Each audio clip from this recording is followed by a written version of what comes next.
C'est une des plus grandes civilisations que le monde ait connue. Notre mode de vie serait complètement différent si l'Égypte n'avait pas existé. Pendant 2000 ans, son héritage a semblé avoir disparu. On a toujours pensé que l'Égypte était un endroit mystérieux, plein de magie et de superstitions. Jusqu'à ce qu'une succession d'hommes et de femmes redécouvre ce pays au XIXe siècle. D'un seul coup, les murs des temples et des tombes tout au long dans la vallée du Nil commencent à parler. C'est l'histoire d'une quête visant à retrouver le passé de l'Égypte et qui mêle découvertes célèbres et coups de chance, entreprises privées et publiques, fouilles épuisantes et technologies de pointe. C'est l'histoire de l'Égypte éternelle.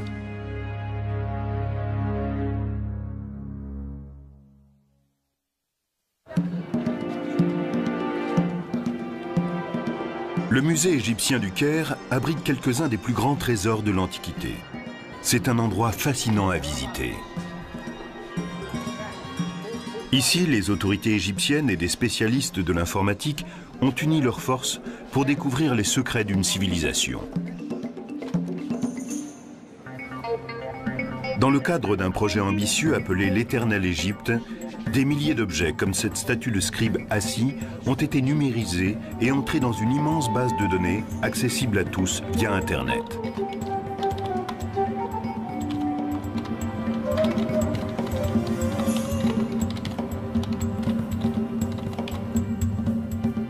Tout comme l'égyptologie contemporaine, ce musée virtuel utilise les techniques les plus récentes. Mais le désir de percer les mystères, lui, ne date pas d'aujourd'hui.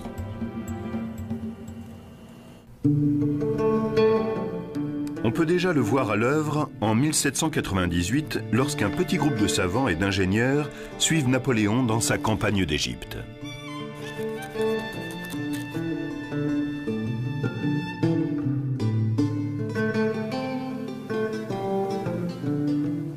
Napoléon se rendait compte que pour gouverner l'Égypte, il devait en savoir le plus possible sur ce pays. Il a donc emmené avec lui des spécialistes pour qu'ils étudient l'architecture du Caire, les plantes, les vêtements et tout le reste. Mais Napoléon ne s'intéressait pas uniquement à l'Égypte de son temps. Il était également curieux de son mystérieux passé. Presque tout ce qu'on savait prenait sa source chez les classiques. C'était souvent limité et inexact. Il y avait aussi la Bible, dont les interprétations étaient souvent fausses. Pour prolonger leurs observations, des scientifiques s'aventurent dans le désert qui entoure le Caire. Ils y découvrent des constructions très anciennes, les fameuses pyramides et le mystérieux sphinx de Gizeh. Mais un homme va oser s'aventurer plus loin. C'est le baron Dominique Vivant Denon, ancien diplomate et dessinateur accompli. En arrivant en Égypte, il est bien décidé à pister les Égyptiens de l'Antiquité et à descendre plus loin sur le Nil. Napoléon donne l'ordre à une de ses divisions d'envahir le territoire jusque-là inconnu qui s'étend au sud de Gizeh. Denon est impatient de se joindre à eux. Le voyage est rude, la région est infestée de bandits, l'armée est sous la menace constante d'une attaque. Mais arrivé à 700 km au sud du Caire, la troupe ne regrette pas d'avoir traversé ces épreuves. Autour de Luxor se trouve le groupe de monuments le plus important d'Égypte. C'est ici, dans l'ancienne capitale, Thèbes, que s'élèvent les grands temples de Karnak et de Luxor. Et sur la rive ouest du Nil, on trouve le Ramesséum et les sanctuaires de Médine Abou. Denon n'arrête pas de dessiner ce qu'il voit. Il est le premier Européen à croquer ces magnifiques œuvres d'art. Et ce n'est qu'un début. Il poursuit son voyage avec l'armée et pendant 6 mois, il va découvrir encore d'autres édifices, parfois au risque de sa vie. Une de mes histoires préférées se situe à un moment où l'armée bat en retraite. On lui tire dessus, mais il n'a pas fini de dessiner un temple. Alors il aiguillonne son cheval et il retourne sur les lieux, tandis que ses collègues lui crient de revenir.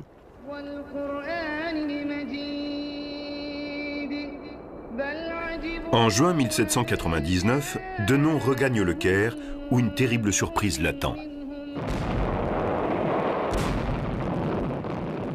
La flotte britannique a vaincu les renforts français. L'expédition est un échec pour Napoléon. Le temps presse.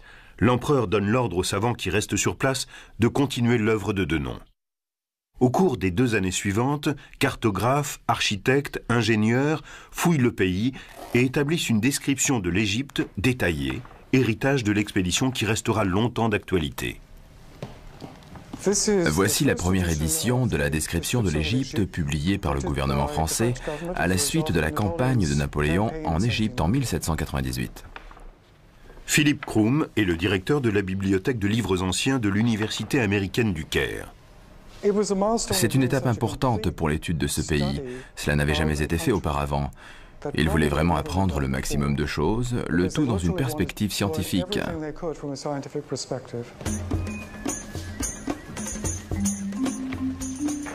La moitié des descriptions contenues dans ces 23 volumes montrent à quelle tâche originale se sont attelés ces savants.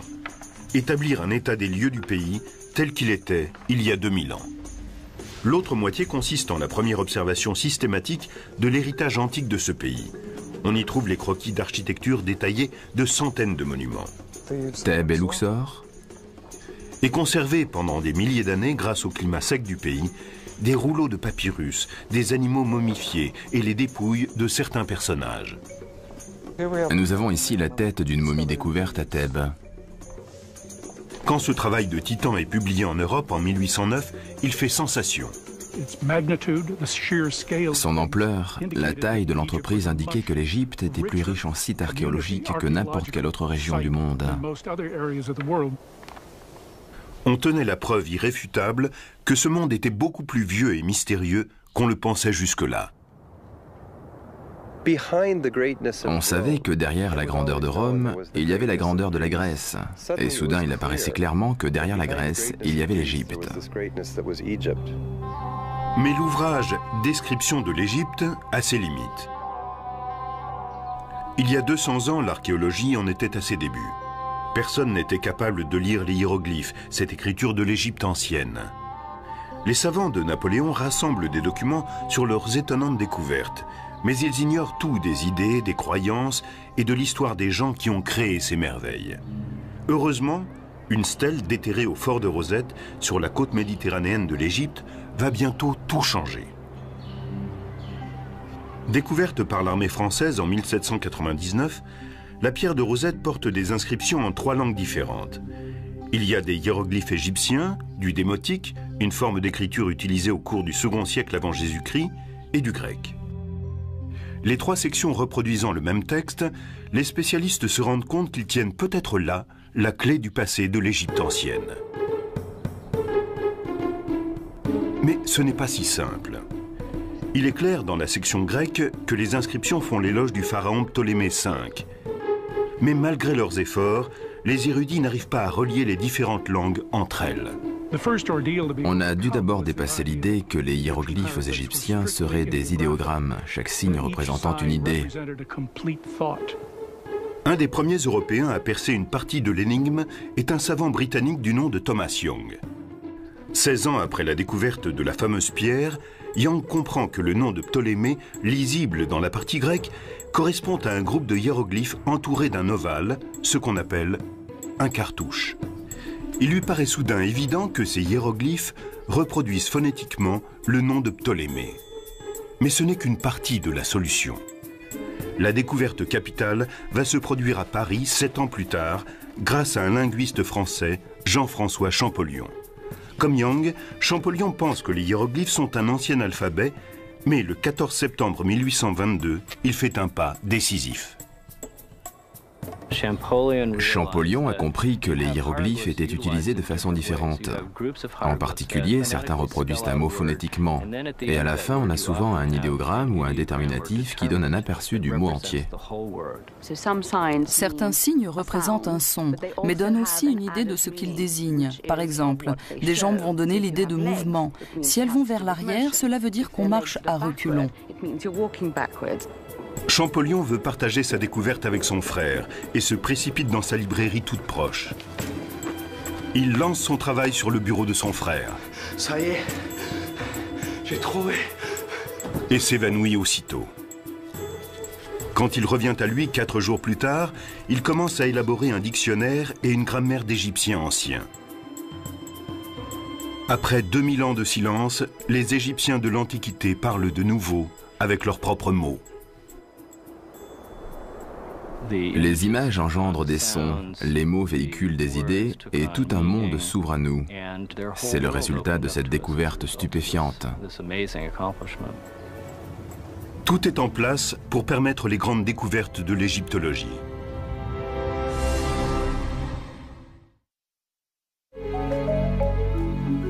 En naviguant parmi les milliers d'images numérisées du site Éternel Égypte, on comprend l'importance du déchiffrage des hiéroglyphes, car on les retrouve partout. Et pendant des siècles, on avait cru qu'il s'agissait de peintures primitives. Mais plus pour longtemps.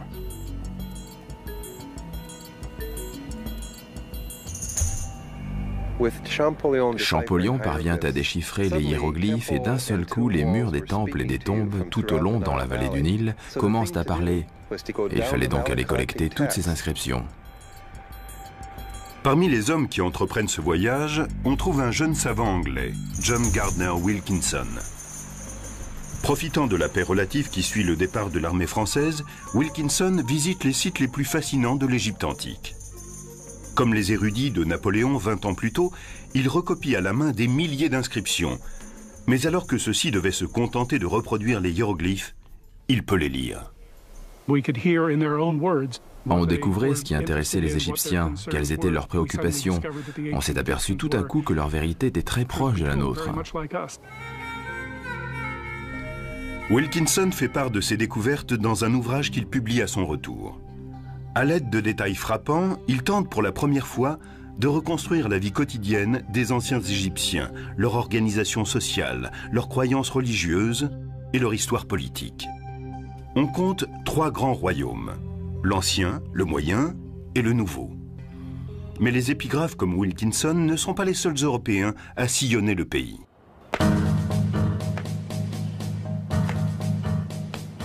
Un certain nombre de collectionneurs descendent aussi la vallée du Nil.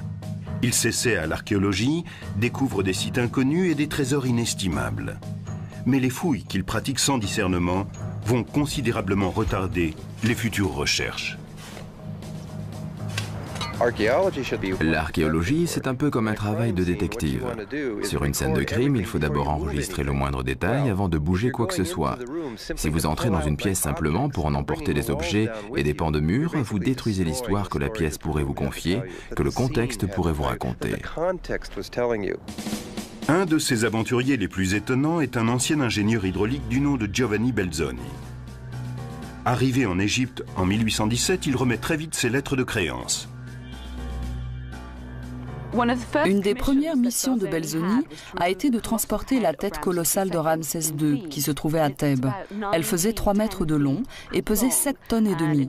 Belzoni entreprit de la faire sortir du temple sur des roulettes et de la transporter centimètre par centimètre jusqu'au Nil, à 3 km de là.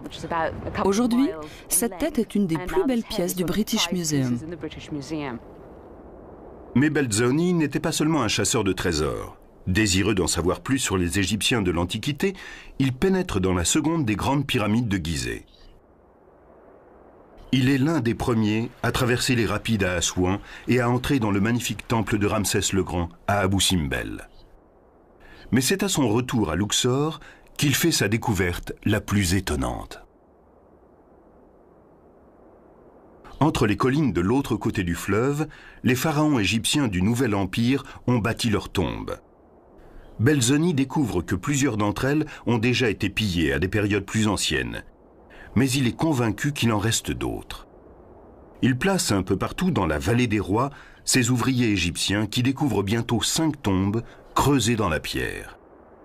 Et le 18 octobre 1817, il pénètre dans la tombe numéro 6.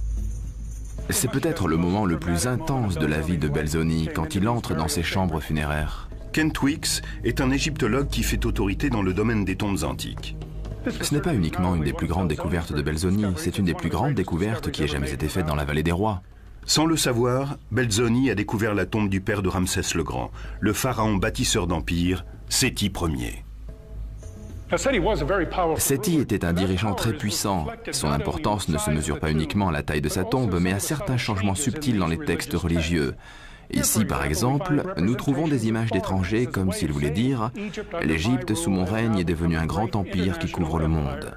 Nos dieux contrôlent non seulement ce qui se passe dans la vallée du Nil, mais ce qui se passe dans le monde entier. » À 135 mètres derrière la façade du temple, Belzoni découvre finalement la chambre funéraire de Seti. Ce plafond qui présente la vision égyptienne des cieux est ce qui a été peint de plus beau dans le Nouvel Empire. Cette tombe aussi a été dévalisée, mais les pillards ont laissé un trésor derrière eux. Un sarcophage superbement orné en albâtre translucide. Bien sûr, Belzoni l'a ramené en Angleterre et il s'est retrouvé au Soames Museum où il est exposé dans un coin sombre du sous-sol. C'est une fin plutôt triste pour un des objets peut-être les plus exceptionnels au monde. De retour en Angleterre, Belzoni loue une salle d'exposition à Londres pour partager ses autres découvertes avec un public fasciné. Belzoni était un homme de spectacle.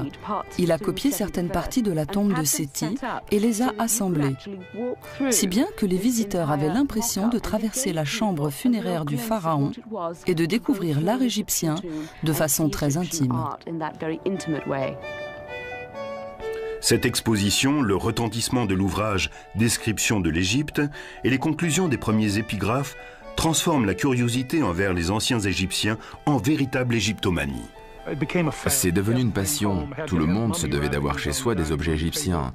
Il était même de bon ton d'avoir une salle égyptienne décorée dans le style des tombeaux. Et bien sûr, le commerce des antiquités a connu un développement sans précédent. Le marché des antiquités se développe pendant une trentaine d'années, jusqu'à ce que des archéologues éclairés tentent d'y mettre fin. L'un d'entre eux est l'ancien conservateur Auguste Mariette. Mariette estimait que les monuments anciens devaient être laissés en l'état sur les sites. Et s'ils devaient être exportés, il fallait au moins relever la façon dont ils étaient insérés dans leur contexte avant de les en arracher. Au début, Mariette est impuissant. Et puis, en 1851, la chance tourne avec une découverte faite par hasard. En explorant l'immense nécropole de Saqqara au sud de Gizeh, il remarque la tête d'un petit sphinx qui dépasse du sable. Cela lui rappelle l'avenue des Sphinx qui menait à la nécropole du légendaire taureau Apis. Les Égyptiens de l'Antiquité ont vénéré ces animaux sacrés pendant des millénaires. La découverte de ces tombes se révèle être d'une extrême importance. Mariette creuse pendant une année et son entêtement se révèle finalement payant. Mariette est arrivée devant une porte en grès qui était scellée. Il l'a enfoncée et est entré. L'égyptologue Salima Ikram est une spécialiste des pratiques funéraires de l'Égypte antique. Après avoir enfoncé la porte, Mariette a découvert une quantité de stylés en calcaire gravés par des rois, des roturiers, des tas de gens, et tout était dédié au taureau Apis. Après avoir passé l'entrée, Mariette se retrouve dans des galeries creusées dans le roc sur des kilomètres. Il découvre des chambres secondaires qui renferment des merveilles, comme d'énormes sarcophages de granit de plus de 80 tonnes chacun. On peut lire ici Apis, le fils bien-aimé d'Osiris qui lui donne la vie, l'éternité et la prospérité à jamais. À l'intérieur d'un de ces immenses cercueils, Mariette découvre les restes d'un taureau momifié enseveli au cours du règne de Ramsès le Grand. Cette découverte fait sensation et lui vaut bientôt d'être nommé à la tête du service des antiquités égyptiennes. Usant de son autorité, Mariette arrête toutes les fouilles en dehors des siennes et interdit l'exportation d'objets sans autorisation spéciale. Il crée un musée permanent pour sa nouvelle collection d'antiquités. L'égyptologie entre dans son âge d'or.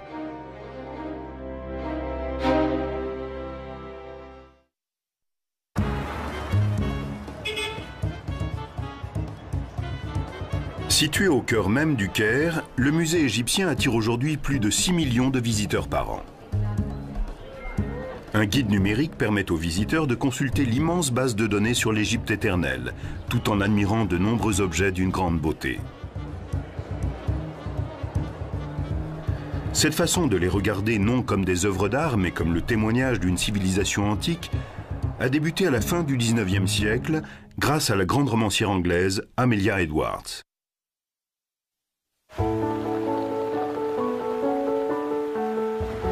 En 1873, elle se rend en Égypte. Comme beaucoup d'autres touristes, elle visite le plateau de Gizeh, émerveillée par ces édifices créés par la main de l'homme et fascinée par les gens qui les ont bâtis. Mais elle veut aller plus loin. Elle monte sur un bateau luxueux, un dahabaya, et commence une croisière de 1500 km sur le Nil. Mais plus au sud, elle est effrayée par ce qu'elle voit. Malgré les efforts de Mariette pour préserver les richesses de l'Égypte, les touristes défigurent encore les monuments. Et les archéologues amateurs dégradent les inscriptions qu'ils cherchent à déchiffrer. Les statues colossales de Ramsès le Grand à Abou Simbel n'y échappent pas.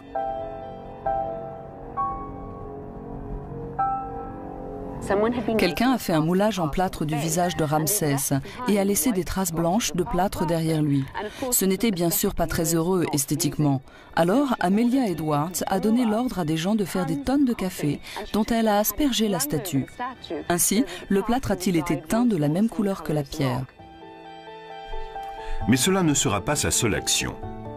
À son retour, elle lance une campagne pour faire connaître au public les Égyptiens de l'Antiquité et crée une société historique connue sous le nom de Fonds d'exploration égyptien.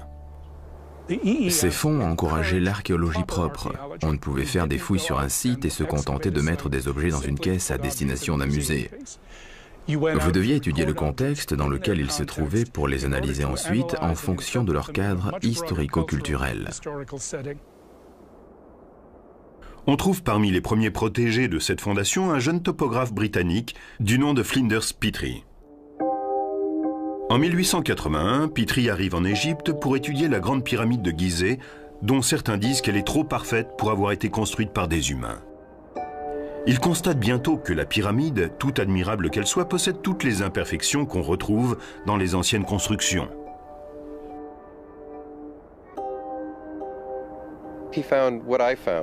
Il a vu ce que j'ai découvert, moi aussi, quand je suis arrivé à Gizeh, avec mes idées New Age.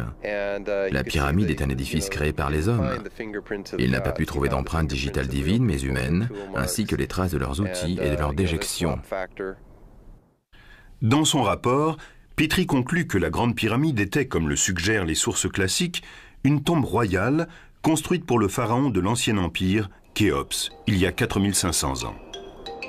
Fasciné par les bâtisseurs de pyramides, Petrie, contrairement à ses prédécesseurs, se met à l'archéologie.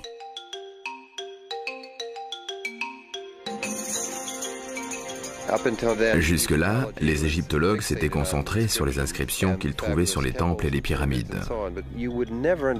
Mais de même qu'on ne peut pas comprendre la société américaine en se contentant d'aller à Washington et d'en décrire les monuments, Petrie s'était rendu compte qu'on ne comprend pas une civilisation sans en connaître la vie quotidienne. Pour déchiffrer ce quotidien, Petrie étudie tout ce qu'il ramène de ses fouilles, que ce soit un fragment de poterie ou un trésor inestimable.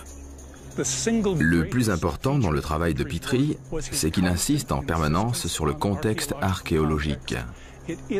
Ce n'est pas tant ce qu'on trouve qui est important, que l'endroit où on le trouve et tout ce qu'il y a autour. À travers son approche révolutionnaire, Petrie développe une technique de datation très sophistiquée qui va lui permettre de faire des découvertes remarquables au cours des 40 années suivantes. À Thèbes, il déterre une stèle dont l'inscription fait référence pour la première fois à la tribu d'Israël. Au nord de Luxor, à Nagada, il trouve des milliers d'anciennes tombes, dernières demeures des tout premiers habitants de la vallée du Nil. Cela lui permet d'éclairer 10 siècles d'une histoire jusque-là totalement inconnue, celle de la période qui précède la première dynastie des souverains d'Égypte. Et il n'est pas le seul. Un nombre grandissant d'égyptologues travaillent à présent dans la vallée du Nil, et eux aussi font des découvertes essentielles. Une plaque de pierre qui raconte l'histoire du premier pharaon de l'Égypte unifiée. Des tablettes d'argile qui se révèlent être des lettres diplomatiques datant d'il y a 3000 ans. Et la seule statue connue de Khéops, le pharaon de l'Ancien Empire pour qui a été construite la Grande Pyramide. Une des découvertes les plus fascinantes est pourtant faite à Luxor par les Égyptiens eux-mêmes. Il s'agit de momies arrachées à leur tombe à la fin du Nouvel Empire et cachées par des prêtres. Parmi elles, celle de quelques personnages royaux majeurs, tels Séti Ier, dont Belzoni s'était emparé du sarcophage, et celle du plus célèbre de tous les pharaons, Ramsès le Grand. Tout à coup, ces rois puissants ne sont plus seulement des noms, ils ont des visages. Mais il reste une tombe royale du Nouvel Empire qui n'a pas encore été découverte et dont on sait qu'elle n'a pas été pillée. Il faut se contenter d'imaginer les richesses qu'elle contient jusqu'en novembre 1922, quand Howard Carter effectue une des plus grandes découvertes de l'histoire de l'égyptologie. Carter, qui a débuté sous les ordres de Flinders Petrie, étudie la vallée des rois durant 5 ans avant de faire sa célèbre découverte. Quelques marches taillées dans le roc mènent à un passage encombré de gravats qui se termine par un mur scellé du sceau d'un pharaon du Nouvel Empire, jusque-là peu connu, Toutankhamon. Carter dégage quelques pierres. Il entrevoit une lumière à travers cette ouverture et pénètre à l'intérieur de la chambre. Comme Belzoni, 180 ans avant lui, Carter vit une expérience exceptionnelle. Il est le premier à pénétrer dans cette tombe depuis des millénaires. C'est un témoignage unique, inviolé depuis 3500 ans, sur la sophistication de la cour des rois égyptiens. Parmi 5000 objets, il trouve un chariot en pièces détachées, au centre duquel se trouve un mannequin de la taille d'un homme. De vastes couches en or, en forme d'animaux, utilisées au cours des funérailles de Toutankhamon. Un trône plaqué d'or, merveilleusement décoré. Et une galerie gardée par 2 statues du défunt roi. À l'intérieur de cette galerie, Carter découvre 4 grands catafalques dans lesquels reposent 3 sarcophages, dont un en or massif, où reposent les restes momifiés du pharaon. Les trésors de la tombe, les magnifiques ornements, l'omniprésence de l'or captivent l'imagination populaire. Comme lors de la découverte de celle de Séti Ier par Belzoni, le public se passionne pour l'égyptologie. Cette discipline devient bientôt un des domaines les mieux subventionnés de l'archéologie. C'est un moment important de l'histoire de notre discipline. Mais la découverte de la tombe de Toutankhamon n'est que le début d'une série de révélations qui va survenir au cours des années suivantes.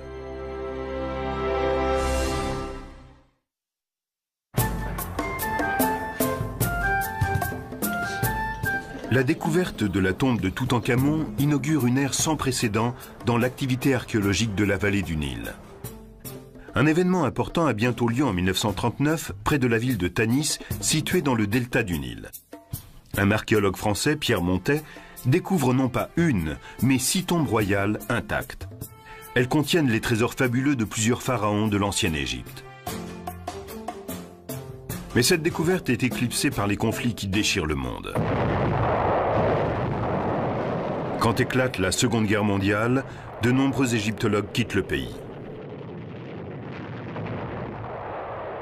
13 ans plus tard, la révolution égyptienne fait table rase de la domination européenne. À présent indépendants, les égyptologues égyptiens commencent à faire des découvertes fascinantes.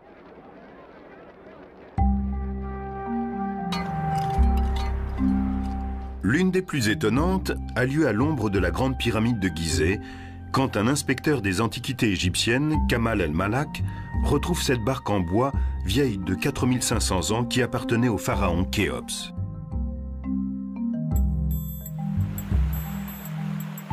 On commence à voir de plus en plus clairement qui étaient les souverains d'Égypte.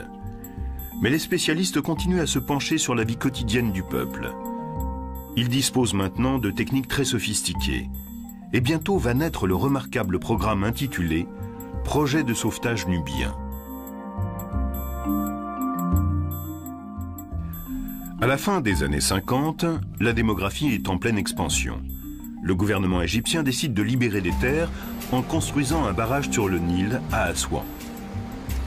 Pour la réalisation du lac de retenue des eaux, certains sites parmi les plus spectaculaires de la Haute-Égypte vont être inondés. Pour les sauver, l'UNESCO lance un projet ambitieux.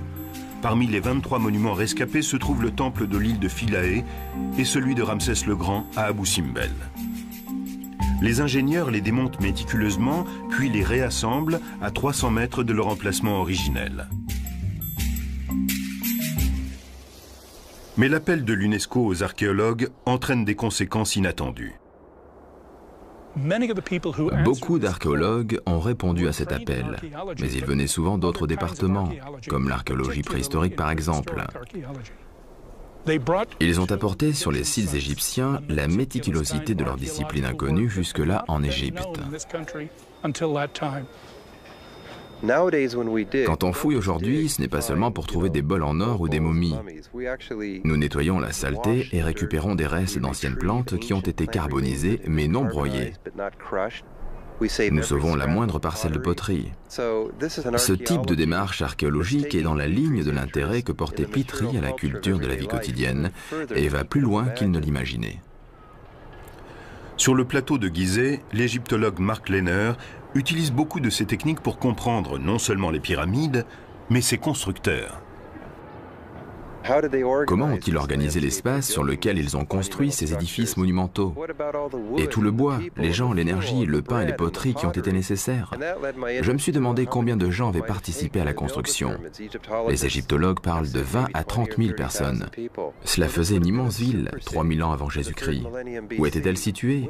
Où étaient logés ces gens? Comment se nourrissaient-ils? En 1995, Lehner commence à explorer le côté sud du site, où il déterre quelque chose de très étonnant. Nous avons trouvé les restes d'une cité datant de la construction des pyramides de Khéops et de Menkaure. Nous avons mis au jour une partie de la ville grande comme 7 terrains de football. Et en recensant chaque parcelle d'os animal, nous avons évalué qu'il y avait là assez de viande sur notre site pour nourrir 6 à 7 000 personnes, en admettant qu'ils mangeaient de la viande tous les jours. À partir de tous ces indices, Lehner a la certitude que ces gens participaient à un projet de travaux publics impliquant tous les Égyptiens. Au cours du Moyen Empire et du Nouvel Empire, la construction des pyramides a mobilisé toutes les énergies. Il a fallu créer de nouvelles façons d'organiser la société et l'économie pour accomplir un des projets de travaux les plus importants du monde. C'est cette organisation qui m'a fait dire que le plus intéressant était non pas comment les Égyptiens ont construit les pyramides, mais comment les pyramides ont permis à l'Égypte de se construire.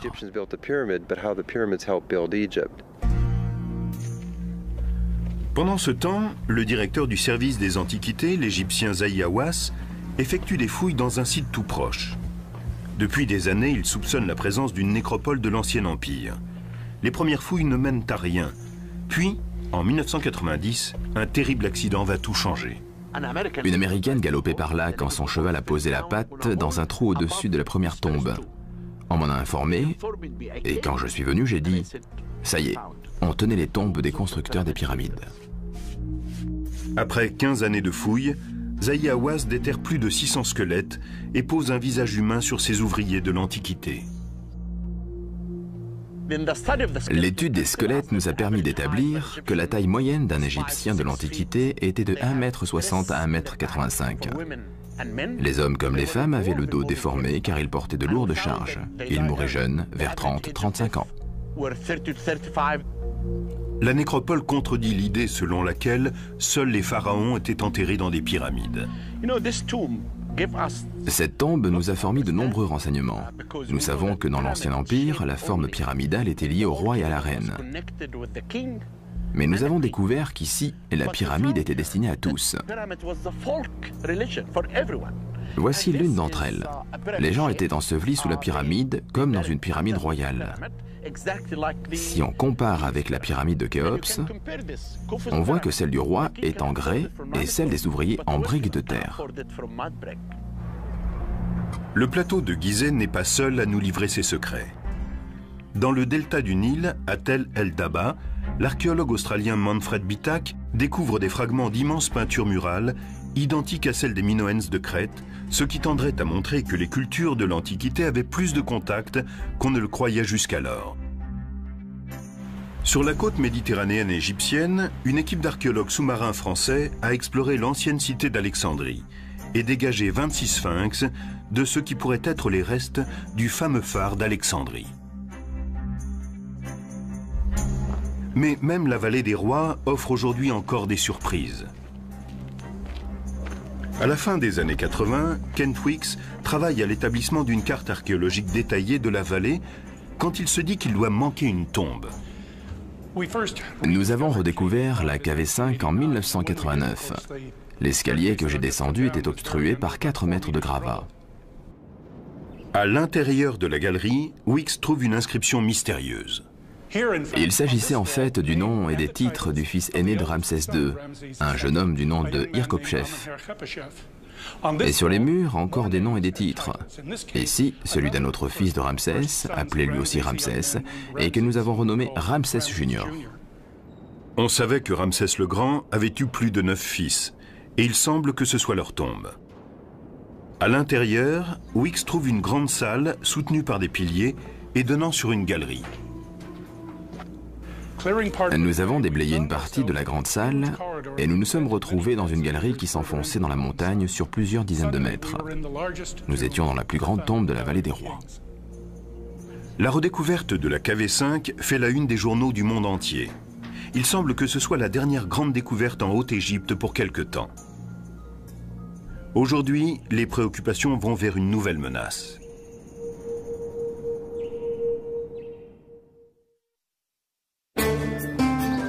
Au cours des 200 dernières années, on a assisté à des avancées stupéfiantes dans la connaissance des Égyptiens de l'Antiquité. Leurs monuments ont été fouillés, leur langage déchiffré, leur religion et leur système politique analysés. Nous avons maintenant une vision précise de cette ancienne civilisation et de ce qu'elle nous a légué. La culture égyptienne est à la base de la culture occidentale contemporaine. Nous sommes leurs descendants. Personne ne doute qu'il y ait encore beaucoup à découvrir. Mais pour l'instant, les égyptologues se consacrent à la préservation plus qu'aux fouilles. Les Égyptiens ont construit leur temple en pierre. Ils pensaient logiquement qu'il serait éternel. Mais nous avons découvert récemment que ce matériau peut aussi être très fragile. Dans toute l'Égypte, les édifices que le désert a protégés pendant 3000 ans tombent en ruine à cause de la pollution industrielle, de l'irrigation excessive, de l'accroissement de la population et du tourisme de masse. Le tourisme de masse est nocif pour les monuments égyptiens. Quelqu'un qui entre dans la grande pyramide y apporte 20 grammes d'eau contenant du sel. Si 5000 personnes par jour entrent dans une tombe royale, que se passera-t-il au bout de 10 ans ? C'est un des grands défis de l'Égypte. Comment trouver un équilibre entre l'ancien et le nouveau ? Nous allons perdre ces précieux monuments si nous ne faisons rien. Pour sortir de cette crise, le gouvernement égyptien a mis en place une nouvelle gestion des sites anciens. Il a limité les fouilles au sud du delta du Nil. Il privilégie les projets de documentation et de conservation, comme l'étude épigraphique de Luxor, dirigée par l'égyptologue Ray Johnson.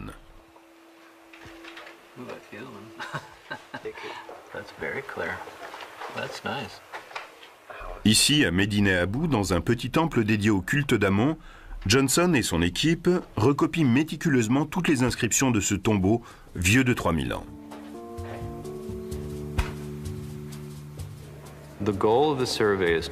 Le but est d'avoir un relevé aussi précis que possible, qui remplacera le monument si nécessaire.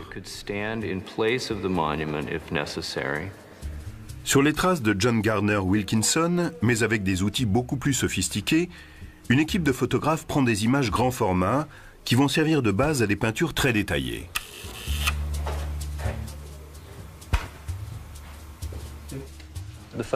Le photographe ne montre pas tout. Les détails invisibles sont rajoutés par la suite. À la Chicago House de Luxor, les dessins en crayon sont ancrés avant d'être immergés dans des bains d'iodine qui dissolvent la photo mais laissent le tracé de l'encre.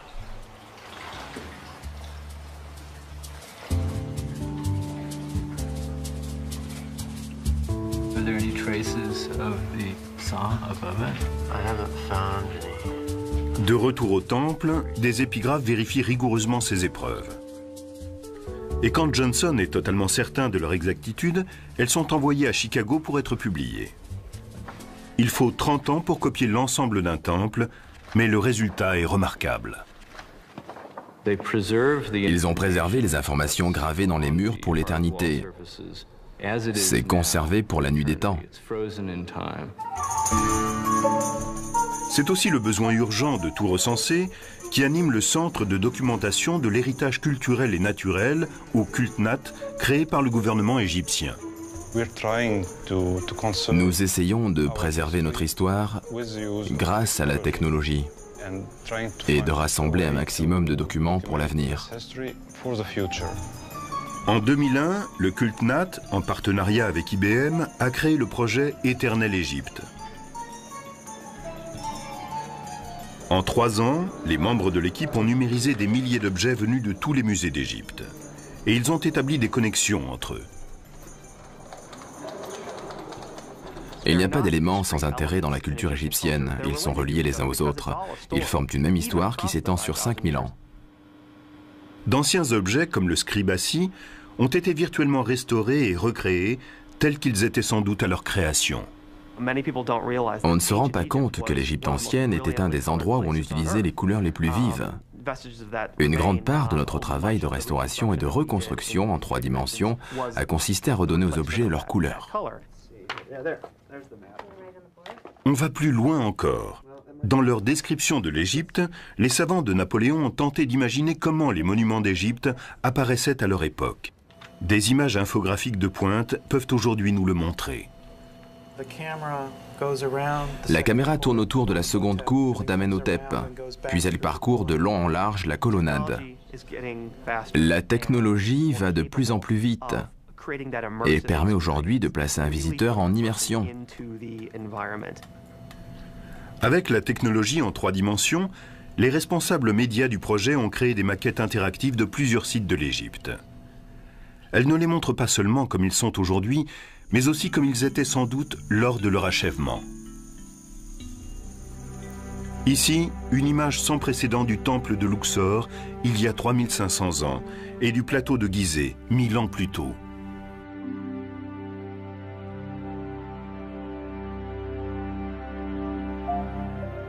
Mais le cœur du projet, c'est le résultat des recherches de ces 2 derniers siècles. Une image vivante d'un peuple de l'Antiquité, à travers ses écrits, ses monuments et ses objets. Depuis 2004, ce projet peut être consulté au musée égyptien à travers des guides numériques, des téléphones reliés à des bases de données et via Internet sur le site eternalegypte.org. Le projet ne s'est jamais achevé. Nous avons tenté de construire une infrastructure assez souple pour pouvoir accepter de nouvelles données, de nouveaux objets, de nouveaux personnages, de nouveaux sites et pour inclure de nouveaux modes de connexion. Il s'agit de créer une nouvelle pensée, un nouveau contexte entre tout cela. Et pendant ce temps, on continue les recherches sur cette fascinante civilisation. En 1995, on avait retrouvé 67 chambres funéraires. Aujourd'hui, on en est à 120. Pendant combien de temps fouillera-t-on encore? Je n'en sais rien. Mais à ce rythme, il faudra encore 2 ou 3 générations pour venir à bout de la KV5. Ma prochaine étape sera de me consacrer aux sites urbains que nous avons découverts. Cela demande plus qu'une vie d'homme. Nous n'arriverons pas au bout. Nous voulons sauver certaines choses pour les archéologues du futur, qui disposeront de techniques encore plus avancées, qui sont aujourd'hui inimaginables. Aujourd'hui, nous savons tous que le passé de l'Égypte est notre passé à tous. Nous lui devons beaucoup. Nous devons aux Égyptiens leur savoir, leurs idées, leur philosophie.